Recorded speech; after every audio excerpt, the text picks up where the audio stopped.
네, 안녕하세요. 저는 현재 주한미국 대사관 공공외교과 대변인실에서 소셜미디어 팀 인턴을 하고 있는 김도연입니다. 현재 고려대학교를 다니고 있고 휴학을 해서 7월부터 인턴을 하고 있습니다. 공공외교나 남미 지역학 쪽으로 전문가를 꿈꾸고 있어요. 그렇기 때문에 외교의 최전방을 경험할 수 있는 대사관 인턴으로 지원을 하게 됐습니다. 지원 같은 경우에는 1년에 2번, 1월에 그리고 7월에 모집을 하게 되는데요. 홈페이지에 공지가 올라와 있습니다. 인턴 부서 같은 경우에는 총 10개가 넘는 부서가 있어요. 그 공지에서는 공공외교과, 정치과, 경제과 등 각각의 부서에서 요구하는 역량 그리고 활동들이 적혀 있기 때문에 공공외교과 특정해서 어떤 활동을 하고 어떤 역량을 필요시하는 데 초점을 맞춰서 자소서 그리고 커버레터에 이제 강조점을 두었어요. 저 같은 경우에는 이제 외교 관련 활동이 특별히 레주메에는 없었어요.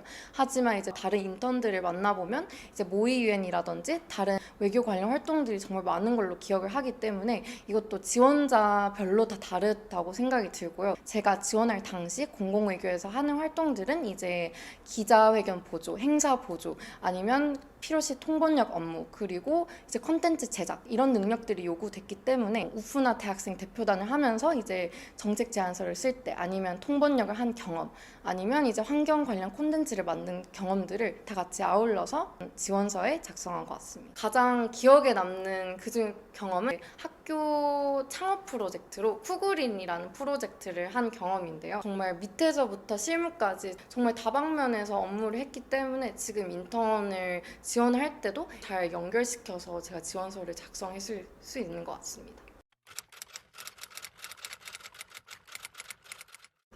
대다수의 부서에서는 외교관과의 소통이 영어로 다 이루어지기 때문에 고급 어휘까지 구사는 못하더라도 업무나 일상 영어 회화가 되시는 분께 추천드리고 싶어요. 저 같은 경우에는 유년기 때 미국에서 자랐기 때문에 어느 정도 도움이 된 것도 있긴 하지만 한국에서 수능 영어 그리고 토플을 준비하면서 라이팅이나 어휘 수준이 조금 더 높은 수준으로 오를 수 있었는 것 같습니다. 일단 첫 번째로는 대사관 인턴이 아니면 할 수 없는 정말 귀중한 경험들을 많이 할 수 있어요. 이제 예를 들어서 미국 고위 간부가 한국에 방한할 당시에 만나볼 수 있는 기회가 있어서 저 같은 경우에는 미국 하원 의장님 낸시 펠로시가 한국 방문하였을 때 한국 대학생들과 레게이션 하우스 카운슬에 같이 참여해서 이제 한미 관계의 미래에 대해서 얘기해 본 경험이 정말 값졌습니다.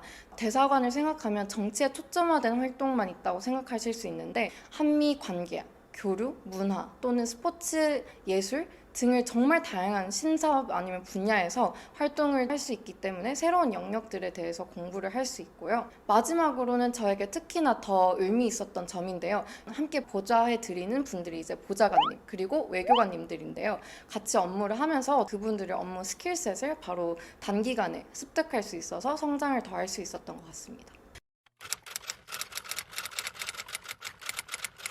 대사관 내에서 하는 업무가 이제 한국 회사나 이제 대학생 신분으로는 경험하기 어렵기 때문에 그런 상황들, 그런 기회들을 마주쳤을 때 주체적으로 행동하시는 분이라면 더욱더 많은 것을 얻어가실 수 있을 것이라고 생각이 들고 공공외교, 경제, 정치, 국제관계 등에 관심이 있으시다면 그런 분들께 더욱 추천드립니다. 마지막으로 이제 대사관에서 대학생, 고등학생을 대상으로 하는 외교 관련 프로그램들이 정말 많이 열려요. 이런 관련된 소식은 대사관 인스타그램을 통해 가장 빠르게 접할 수 있으니 많은 관심 부탁드립니다. 감사합니다.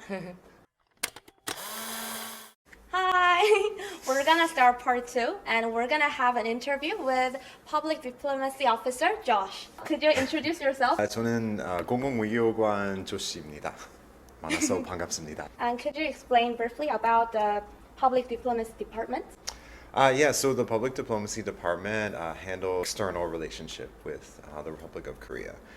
So what a diplomat does is they represent their government to other governments. Public diplomacy is this idea that we also need to explain our policies and our culture and the way we see the world to other countries' publics as well.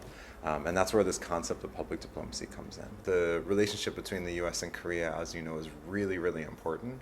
And it's important for the public to also understand just how important that is, yeah, and how much we have to work together. How can high school students or university students become part of U.S. Embassy Seoul programs? But one of the main ways that students can do it is coming here to the American Diplomacy House, or the ADH. The ADH is a place where we have programs, we have lectures, movie screenings, talks about diplomacy.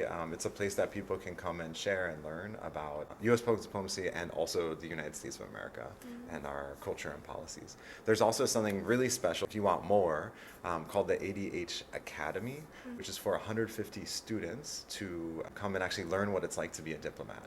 So they spend 10 months with us. Working on the same kinds of projects that we work on. Learn what it's like to be a diplomat. We also have scholarships, we also have exchange programs, we have opportunities to go to America, we have opportunities for Americans to come here, so there's a whole lot. Was there any memorable event that made you want to decide to be a diplomat? The thing that changed my life the most was becoming a volunteer in Cabo Verde. I lived there for 2.5 years. When it was getting towards the end of those 2 years, I thought, I think I'll miss this. I think anybody who wants to have a job in as a diplomat or in international affairs, like the first thing they have to do is get out of the country. You have to figure out all of these things that everyone around you already knows, but you don't know. Yes. Right? Like when I came to Seoul, I would I would meet a friend and then they'd say, oh, I'm at this restaurant, take the bus here. I'd go to the bus and I'd be like, okay, how do I pay for the bus?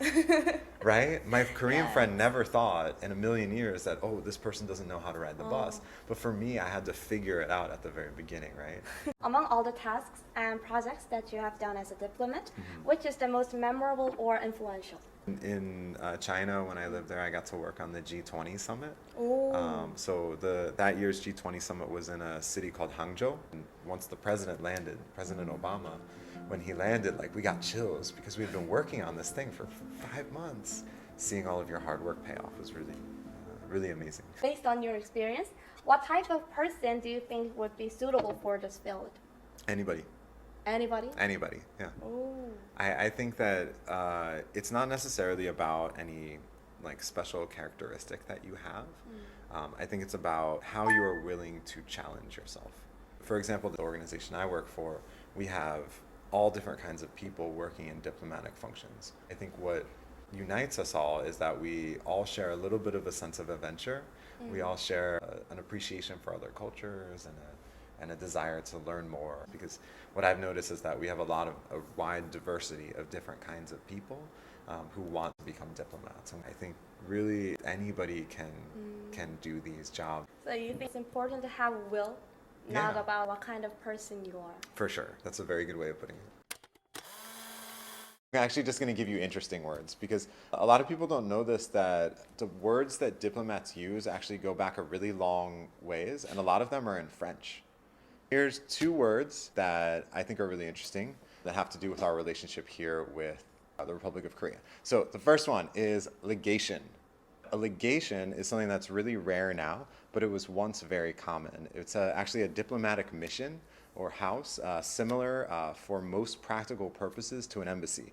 But it's much lower in rank, and it's actually the head of the legation is a minister, not an ambassador. And why this is interesting is that America didn't have many embassies. We actually have more legations around the world. And so when you travel around the world, you can oftentimes go and see the old US legation house.